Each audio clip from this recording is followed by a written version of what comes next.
Welcome to We Are Soccer. Today, we're talking to El Farolito head coach Santiago Lopez. Coach Lopez, thank you so much for joining us on We Are Soccer. Yeah, thank you guys for the invite. It's great to see other platforms around the country that are growing, that are passionate about the game. Well, we love the game, and your story has kind of spoken to us.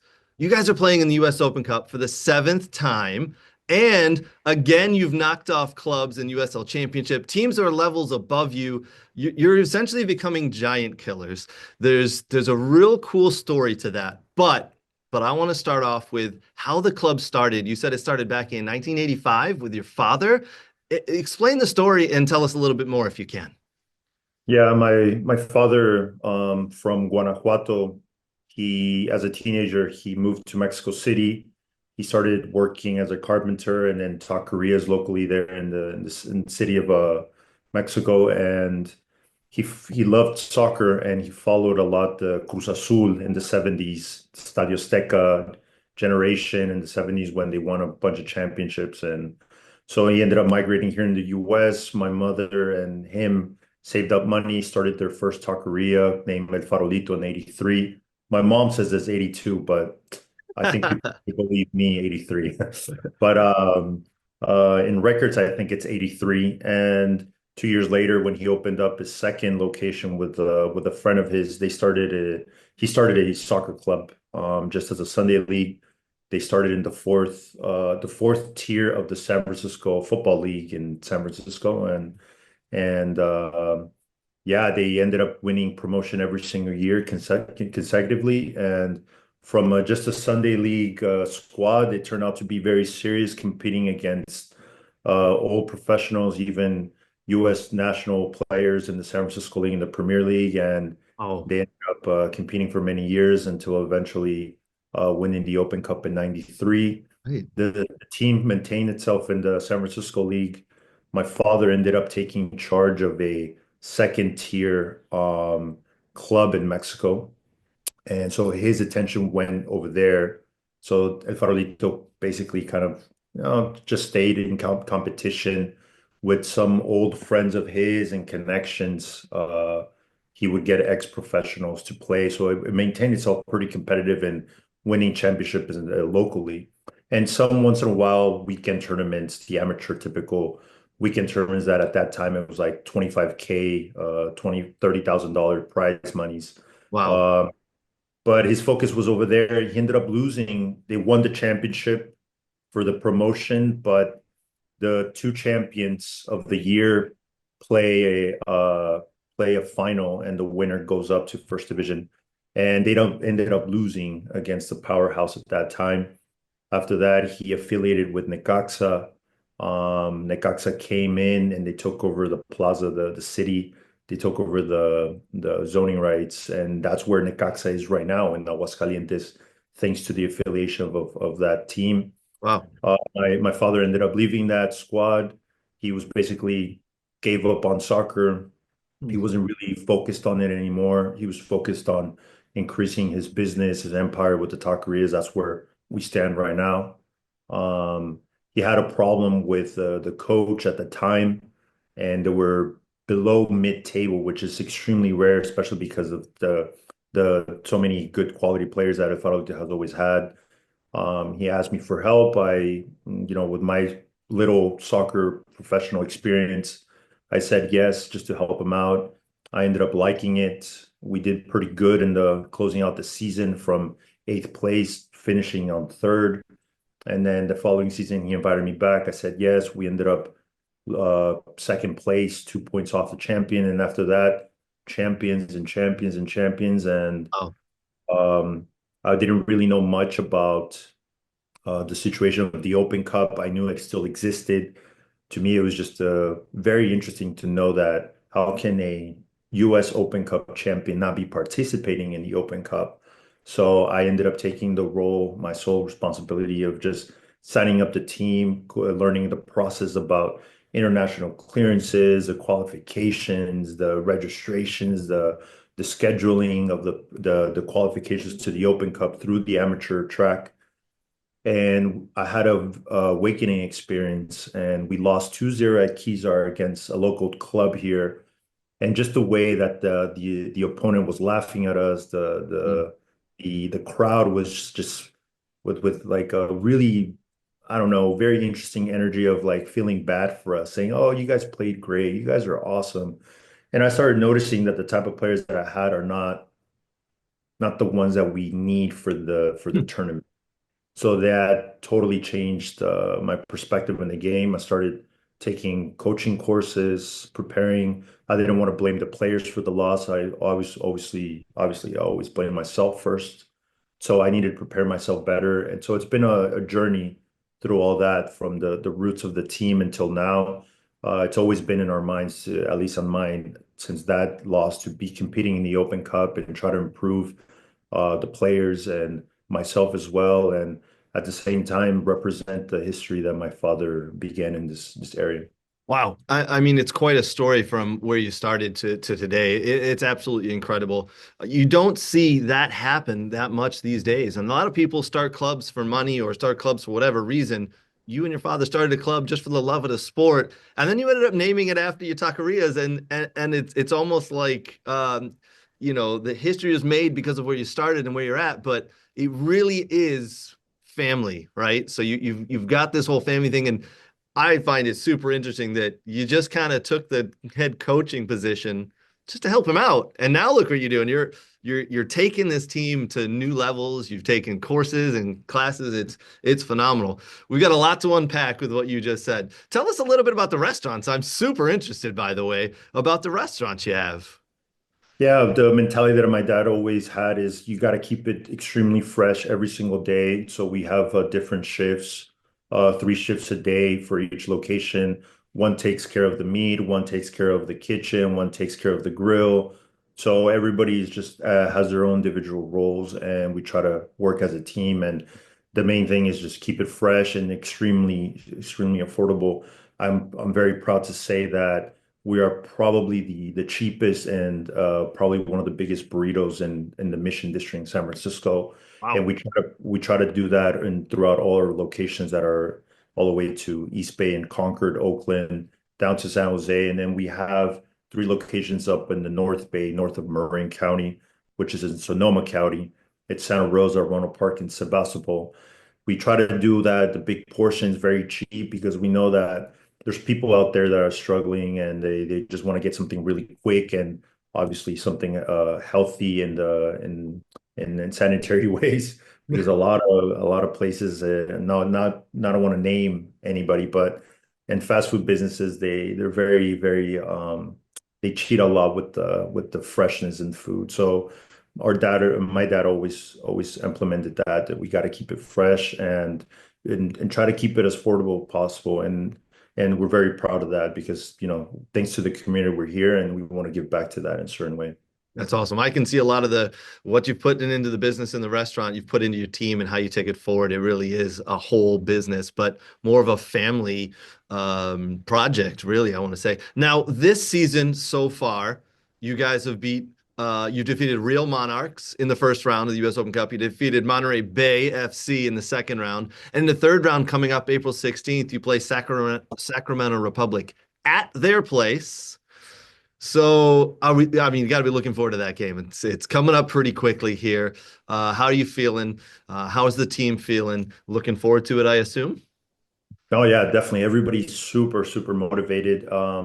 It's great that it happened, 2 weeks ago or a week and a half ago against Monterey. But I've always mentioned it to all these guys, and the beginning of this project of competing in the cup is that we want to create a team that eventually, plays against and beats these professional sides, second, even MLS. I've always said if you have a good group that is healthy physically and mentally, and they're united and they back up each other and they respect each other. You could beat any club, you could beat any team, and I've seen it in Champions League and all these top level leagues where a top team could have a bad day and maybe a player's missing or one of their players is mad at the coach or Hmm. something happens or the momentum picks up after receiving one goal. And that's why it's so beautiful, this game, because anything could happen in 90 minutes or 120 plus, whatever. So that's always been the message, that we need to prepare every single game in the NPSL, take it as serious as possible, because one day you're going to be up against an opponent that is going to be weak and you got to take advantage of it. So that could happen to us as well. We could be weak, but so far I see my team very, very strong. But anything could happen, and we respect Sacramento like every other opponent, just like Real Monarchs, and they're aware of their skill and their professionalism. So we have to be very, very careful that at any moment they could hurt us. But everybody's super excited because of the Open Cup rules of the hosting. We can't afford a host. Unfortunately, it's very expensive, but we'll take it. Well, we're used to playing away games a lot, turf fields, even natural fields at home, even away, but it's always good. And I prefer to play away, because the reason we do this is to expose and share our story, our name.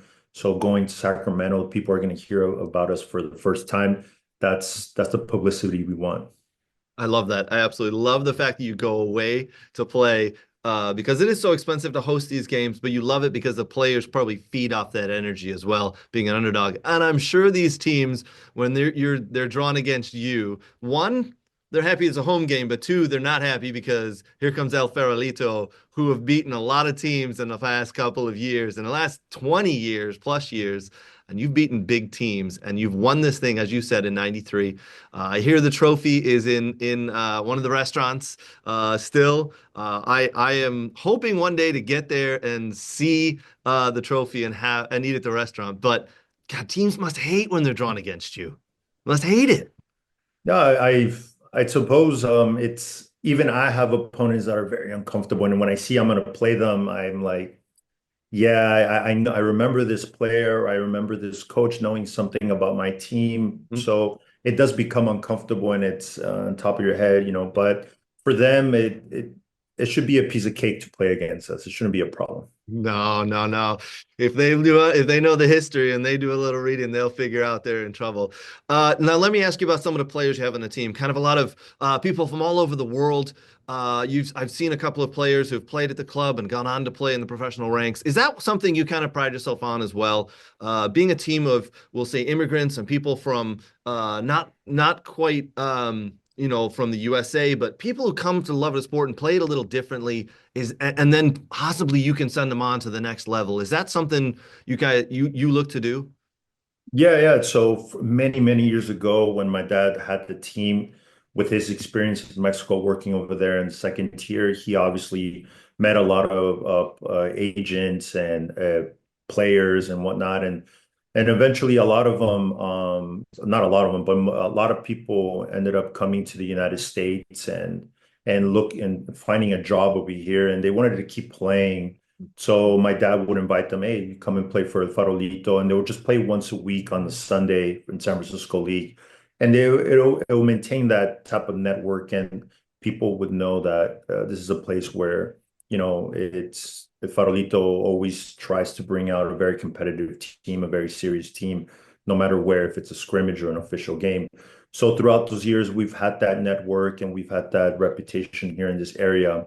So it's still maintained that, and there's some people that have migrated over here and they spread the word and they want to play and they invite other people, and it's just word of mouth, and we invite anybody, honestly, from any country it is.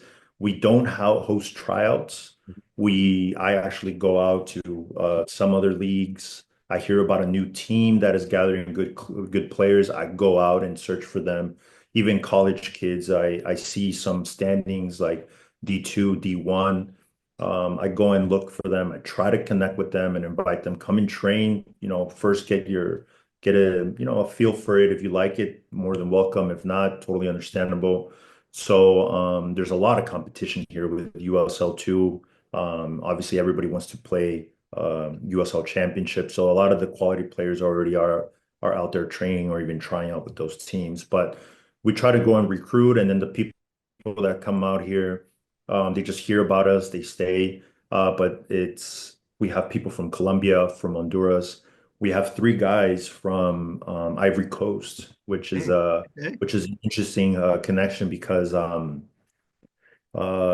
the code there those three players used to be coached by someone that I met at my UEFA A license in Scotland.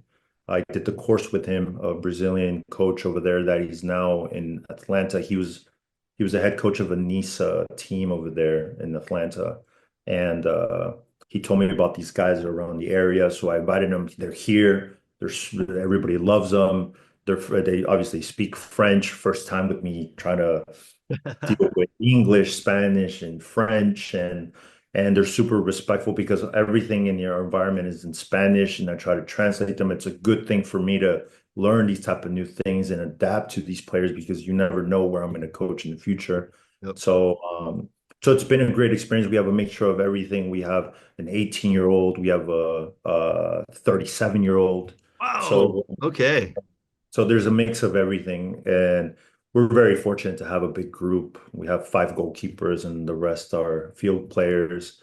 We have a goalkeeper coach has been amazing, and then our assistant coach that used to play for us many years ago. I ended up coaching him. He's older than me, and I coached him 13 years ago. He's the assistant coach, and then our equipment managers. Yeah, we're a big family that we spend a lot of time throughout every week, and because of the NPSL, it's every 6 months. So those 6 months we're just at full. We're very very united. We I from the experience I've had with different ages, it's very important to do things outside of the field.